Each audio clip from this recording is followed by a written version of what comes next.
author and nutritionist Robert Ferguson. Please welcome Robert Ferguson. All right, y'all, let's hear it for America's Fat Loss Coach, Robert Ferguson! Hey, this is Roberto Lorenzo Ferguson, aka Robert Ferguson. Okay. Oh, today is Fat Loss Friday, and if you are here for the first time, I want to say thank you for making time. And I hope you find our talk today intriguing, because I do believe it will be empowering, to say the least. And I definitely want to hear from you. Now, before we dive into what we're going to talk about, I have a question for you. And the question has to do with your physician, your doctor. Like, do you like your doctor? Would you say that your doctor is good at what he or she does? What's your relationship with your doctor? And do you trust your doctor? Because you're going to your doctor, right? Let's say you go for an annual visit. Many of us have high blood pressure or maybe diabetes, or maybe you've survived cancer, and you find yourself in a situation where you're going to see your doctor at least every 3 months. They're checking your hemoglobin A1C. They're checking what they're supposed to check, and then they give you recommendations. Oh, yeah. And those recommendations oftentimes is an encouragement for you to take some type of prescription drug. And you just take it. And when they adjust it, they just adjust it. And we just assume that what they're recommending to us is serving our best interests. Well, that is not always the case. And so today I want to make the case and share with you ideas, things that you can do that puts you in the position of power. You become your own health advocate. And the only way you can do that is if you are informed. If you are not informed, then whatever they prescribe, you're just going to fall prey to it, because it may not be exactly what's going to help you. Now, in our time today, before we get started, I just want you to know that this segment is brought to you by our Detox Drop. Drop it like it's hot. Great way to jumpstart you guys. I'm hearing on a regular basis, my existing clients. I've had clients I actually have like 5 clients who have done the Detox Drop, which is a 7-day program. About 5 of them have done it 3 times, and they have been plateauing, and now they're not plateauing. Some people I've been coaching were stuck at 140, 144, and they've been trying to get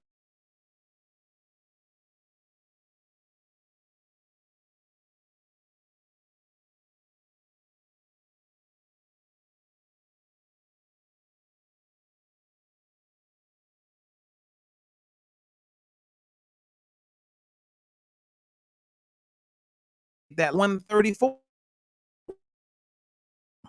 I'm not surprised. You know what I'm saying? I've seen this work, and this is the latest Detox Drop, because some of you have done our Detox Drop maybe 20 years ago. And when you hear me talk about the Detox Drop, in your mind, you're going, yeah, I did that 20 years ago. Maybe you liked it, maybe you didn't. Well, it ain't the same thing, because we changed it, and then it was a 12-day Detox Drop, and we changed it. Okay? There's been 3 changes over the last 20 years.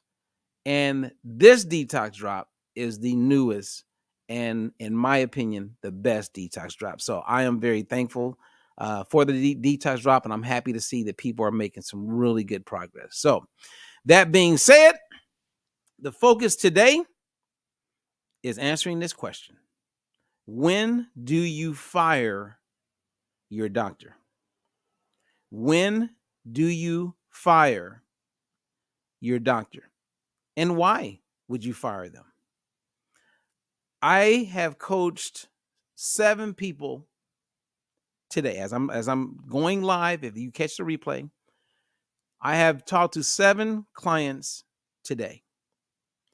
And only one of the 7 clients, only one of them is 100% happy with their doctor. I was talking to one of my clients this morning who's been injecting insulin, and can't even get the doctor to fulfill and update her prescription. And she's relying on insulin for her health. What's up with that? I was talking to another client who is trying her best to get my client on one of these weight loss drugs, even though she's already losing weight and her blood glucose numbers are better. Her health is better. I saw another client's paperwork. There is no signs, any reasoning for her to be on a statin for cholesterol or taking any kind of drug for triglycerides, but it's being prescribed. And you would say, well, is she taking it? Because if she's taking it, maybe that's why her numbers are low. And it looks like, no, trust me, I know these numbers. See, you guys, I posted something yesterday where this gentleman was making statements who worked in the healthcare industry. And his statements were framed around the fact that the industry, okay, the healthcare industry, for the most part, is designed for us not to be without need of healthcare, not to be dead, but not to be without a need for healthcare. Meaning, when someone is extremely healthy and they don't really need to go to the doctor except for maybe once a year, then that doesn't help the healthcare industry make money. If you die, that doesn't help the healthcare industry make money. But if you got to go in every 3 months and get all your numbers checked again, you're the perfect patient for the healthcare industry. You're not healthy enough where you don't need to go. You're living. You're not dead. And every time you have to go in every 3 months, then that's an opportunity for the doctor to get paid for the doctor's visit. We're going to be looking at some prescriptions. It may be time to make some changes or maybe add something to your prescription base. Can you see how everything is? It's what's designed for us to be able to live sick. Think about that. It's crazy to live sick. Unbelievable. Now, before I give my advice, I really would like to hear from you guys. Like, are you happy with your doctor? Do you have the confidence to fire your doctor? Do you know how to communicate with your doctor? That's going to be the take home. So I'm actually going to share more about that on this Fat Loss Friday. Like, how do you communicate with your doctor? And then I'm going to give you 2 examples of how I helped many people. I'm going to give you 2 examples. Get off blood pressure medication.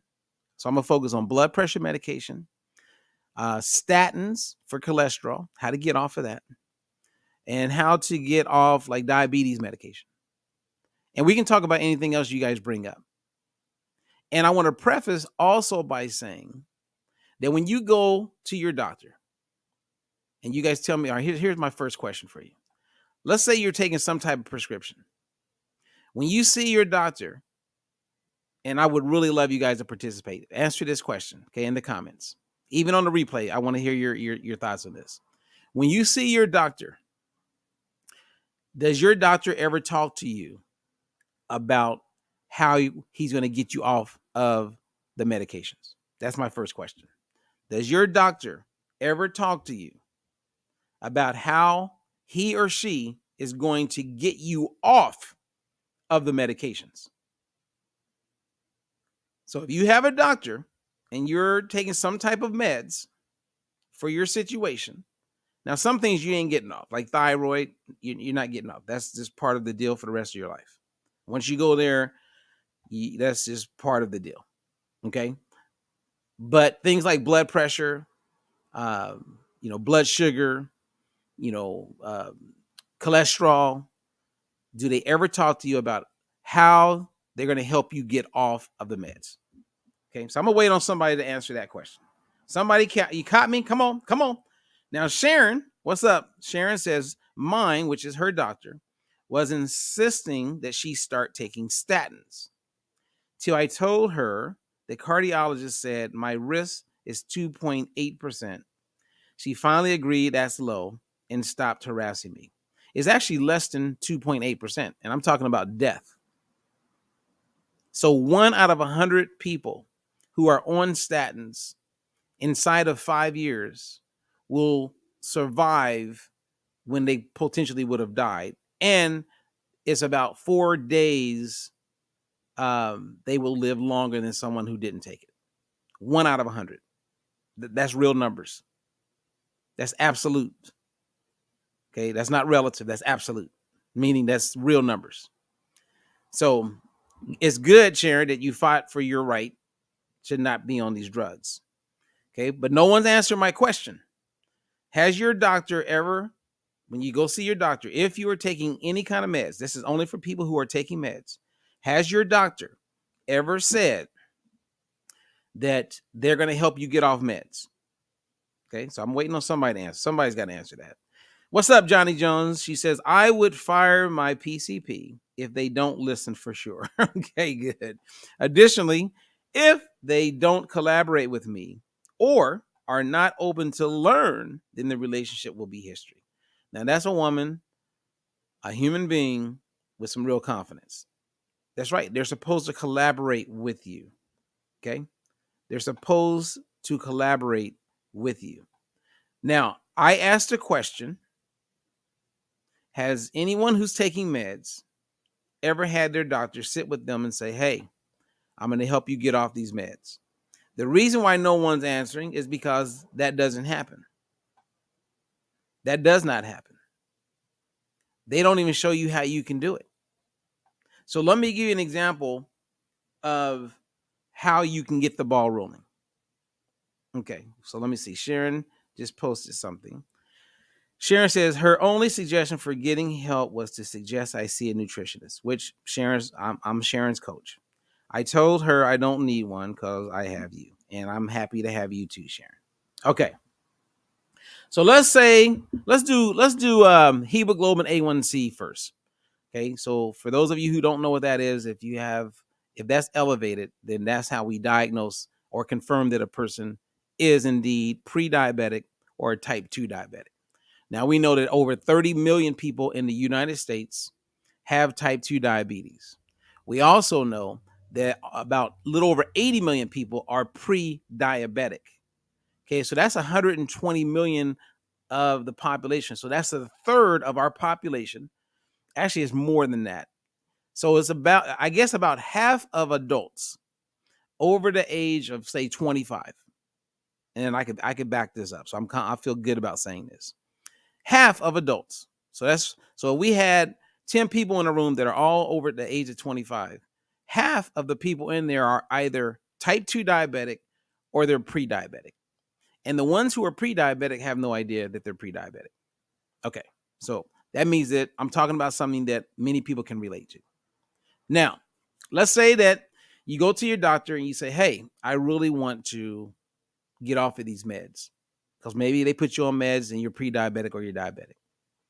No matter where you are with your fasting glucose and in that situation, as far as your hemoglobin A1C, you want to own a glucose monitor.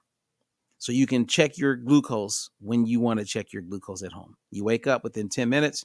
I strongly recommend my clients do it. And I look at it for a whole bunch of reasons.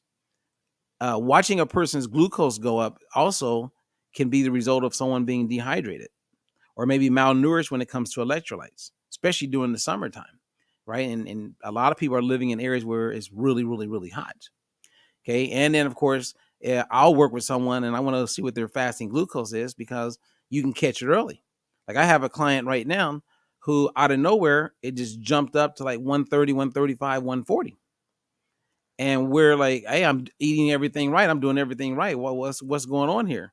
And it became the scare that got her in line because if she didn't go see her doctor for another 6 months, which if she continued doing what she was doing, she's either going to be confirmed pre-diabetic or full-blown type 2 diabetic. So this is what you do with your doctor. One, you let them know that you're making some changes. Right? So one of my buddies, I hope he catches this. He's in this situation where the doctor basically laughed at him because, his sugars are up, his blood pressure's up. And I think mostly it was his cholesterol. And so the doctor wants to put him on statins. And I'm like, dude, you can turn all this around. Okay. Just, how to eat because your numbers weren't up. Now they're up. Okay. So, and there's a whole nother thing I could go into there, but just so I told him, I said, do what you can. You're going to go back in 3 months and the numbers can be down. But let's say he was already on a statin, okay, or whatever the medication is. Then do the work. If it's blood pressure and you're on a medication, tell your doctor, hey, I want to get off of this. Can you help me? They'll give you some recommendations. And then let's say you have a cuff at home, so you're able to check your own blood pressure. And let's say your blood pressure, every time you check it, is good. So every time you check your blood pressure is good, but you're taking blood pressure medication. Now, I'm not telling you to do this. I'm not a doctor. It's important that you talk to your doctor. But let's just say that someone's being very responsible and they're eating right, they're being more active, and they take half of their pill. And let's say that every day as they're checking their blood pressure, the blood pressure doesn't go up. Maybe 3 weeks goes by, it still hasn't gone up, and they've only been taking half of their pill. Well, that's a pretty good idea that you don't need the whole pill because you're managing your blood pressure. You're watching everything. So let's say a month or 2 goes by and you say, I'm not going to take my blood pressure medication at all. And let's say 3, 4, 5 days goes by. You've been eating good. You probably lost some weight. Everything's going well. And you notice that your blood pressure has not gone up. Next thing you know, 2 months has gone by because you're managing it. Your blood pressure hasn't gone up. You haven't been taking it for 2 months. I don't think you need it because you're managing it, right? Instead of just going blind and waiting until 3 months comes by, because once you're on the drug, if you don't taper off or talk to your doctor on how you're going to taper off and you're able to monitor and see if it's going up or getting worse, because if it started to go up and starting to get worse, then you would bring back in the half. This is how you do it. Now, if you're working with me as a coach or, any of our coaches, they would be able to help you with this also.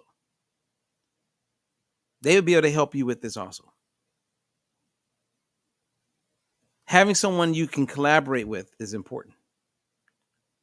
Now, I'm going to share a few things with you that maybe you didn't know, right? So a while back, I was talking about the true meaning of the word doctor. The root meaning of the word doctor, I believe it's the Latin meaning of the word doctor, is teacher. So a doctor is to teach.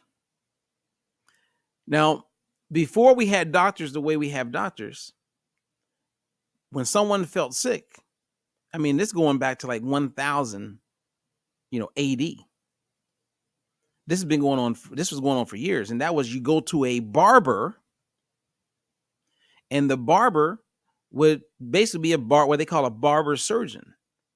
They could do wonders with you. They talk to you, they teach you, you can get a nice little trim.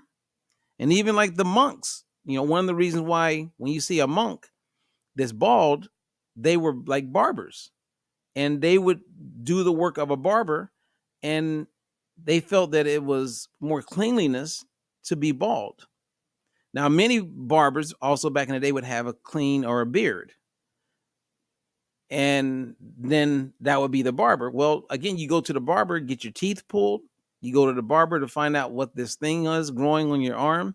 You go to the barber, and they've noticed that when people go to barber or hairstylist, their blood pressure goes down.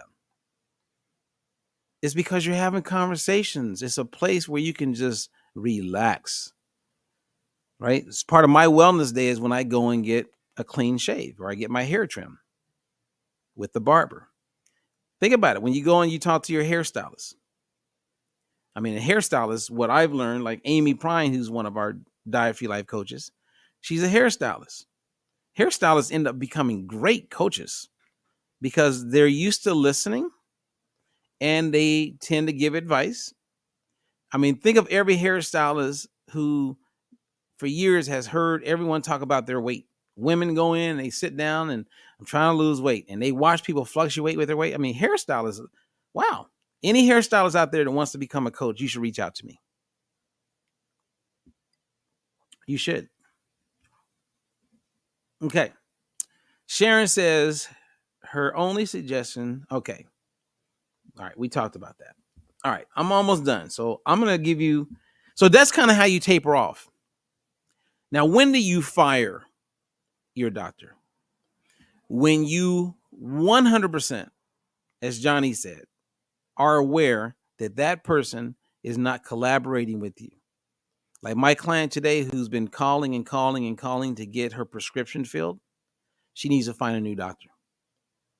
100%. Because she's going days without insulin. And that's not good. That doctor needed to be on that like immediately. If you go to your doctor and your doctor is not working with you and is fighting you, like one of my clients was telling me how she went to the doctor. She's already down 10 pounds. This is a new client. Her blood glucose is down. And the doctor is trying to encourage her to take the weight loss drug. That doctor's not looking out for your best interest. I would fire that doctor. One of my clients who had gotten off blood pressure medication, got off taking diabetes medication, months had gone by, had lost a significant amount of weight, goes in, her hemoglobin A1C is great, her blood pressure is great, her glucose is great, she's lost weight, she feels great. And the doctor got upset with her because she slowly got off of the meds and then sustained that because she was able to check her blood pressure. She was able to check her glucose at home. And the doctor got upset. What the hell? And then the doctor encouraged her to start taking the weight loss drug. The doctor encouraged her to take the weight loss drug after she had dropped a significant amount of weight and got herself way healthier and was way more informed. I would fire that doctor. Those are the kind of doctors I would fire. And it's tough, I know, sometimes to find a good family physician. And if I were a doctor, for the doctors who catch this, and you're practicing, unless you're just full, I would, make that part of your marketing. Because people are looking for a doctor that can work with them instead of against them. Now, here's the thing that, again, most people aren't aware of. We're not aware that doctors got to make money. And if they're not seeing you, that means they're not making money. If there's no doctor's visits, because they don't get paid by the pharmaceutical companies. A lot of people think that. That's not what happens. They need you to come in. They need to order lab work. They need to do things, and they get compensated based on those visits. And the same works even in Canada. And if you are someone that comes in on a regular basis, you're gold. I'll end on this. Oh, Tammy. So Tammy says she's a retired hairstylist. Well, as you learn, Tammy, and we get you to be successful, you would be a good coach. Hairstylists are great. Barbers are great. I love going to see my barber. It's a great time to catch up, have a conversation. Love it. Now, a few years back, I was given an opportunity to go to this event where I was able to present an award to a very famous person named Dick Gregory, who's no longer with us. And I believe Dick, and I could be off a year or two, was 83 years old at the time. I believe it's, about 83. And one of the guests who I had met a few years before that, Bernardo, he was 113 at the time. 113 years old. Now, he died at 114 right before he turned 115. And I got to know Bernardo pretty good. I even have some real cool video because I went and spent a full day with him and interviewed him and just ate with him and just spent the whole day. Wanted to understand, because this guy took care of himself. He cooked for himself. He looks amazing. I'll show you guys some pictures one of these days soon. Well, we're sitting there, and I'll never forget Bernardo's 113 years old. Dick Gregory is 73 years old. So that's what, 40-year difference? No, 30 years difference. That's crazy. And Dick Gregory, who is known for pushing health, also being a civil rights person and became famous, in the 60s as a comedian. So he has these, he's a fun guy to be around, but every once in a while he would make like these little comments that would make you laugh. And at one point, I forgot what the setup was, but he looked at Bernardo and he said that the health insurance industry hates him because, and Dick made a point, he says, we've been sitting here for 2 hours and this 113-year-old man has not got up and gone to use the restroom once. He was a bill of health. He was a bill of health. And when you have that kind of health going for you, the healthcare industry doesn't make money. So for all of us who are on meds and we continue to put off doing something about it, just take the meds. Don't ever complain about what's going on with the pharmaceutical industries and how how the healthcare industry is making money. Don't ever complain because you're contributing toward it. And know this, that the healthcare industry, as I've learned quite a bit over the last couple of years, they're not into managing, well, they are into managing your health. They're more focused on keeping their job. I'm talking about all the individuals that work for the healthcare industry. And of course, not all. There's some good ones out there. But most people are more focused on keeping their job. Okay, just doing the work, staying busy, than figuring out a way how you can be healthier. Give an example.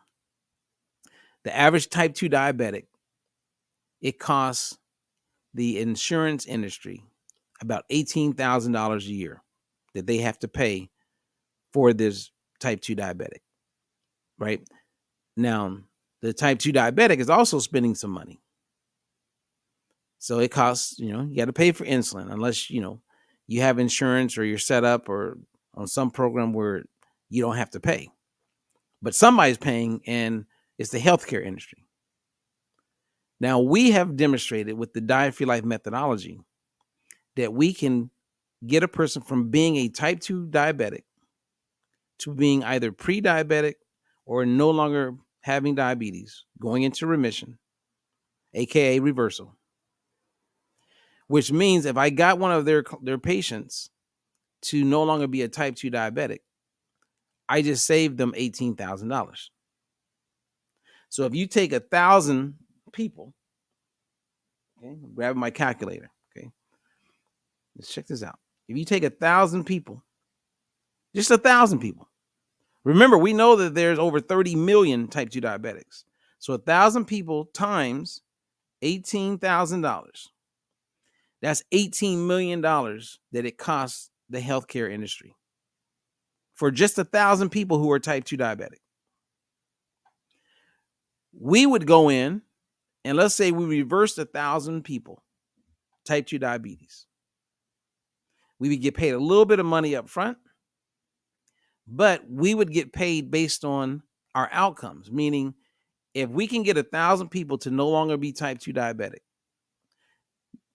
will you pay us 5% of the money you save? So if they save $18,000, that means that they would basically pay us $900,000. So they would have a net profit in their savings of $17,100. $17,100,000. Why wouldn't a health care company, a health insurance company, want to work with us when we can save them $18 or $17 million for every 1,000 type 2 diabetics that we help? Why wouldn't they be knocking down my door? Where are they? And we're talking to them right now.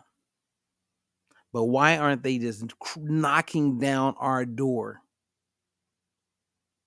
is because that's not how the business works. The business works best if you live long with your type 2 diabetes. Because you would say, well, they would want to save that money. I say, yeah. But what happens is you don't want to stop the chain. It's all part of the chain. It's all part of the chain. It's like they want to keep it going. Otherwise, they would be knocking down our door. It would, because we're proven. So our methodology is evidence-based and clinically proven. So if you give me 10 type 2 diabetics in a year to 15 months, 9 of those 10 will not be a type 2 diabetic. It doesn't make sense. It doesn't make sense when I share our data and what we do to just everyday people. It doesn't make sense for anyone listening to me right now that's a pre-diabetic or type 2 diabetic not to be knocking down my door. It's like we have been designed, if you will. We have been indoctrinated to be okay with living with it. Right? I'll see Cedric the Entertainer, Anthony Anderson, different celebrities on these commercials talking about their type 2 diabetes, how they're living with it. And then the people at home with it, yeah, I'm going to keep living with mine too. Now they talk about maybe dropping their hemoglobin A1C, or they talk about, feeling better, throwing the football with the kid. But no one is saying we're going to get you off of these drugs. They show you how you can live, have a lifestyle, while you continue to take the meds. And we're so indoctrinated that it's the norm. Wow. I mean, if I was on diabetes medication, if I was on a statin, if I was on any of those things, I would be like, I'm getting off of this. I'm getting off of it.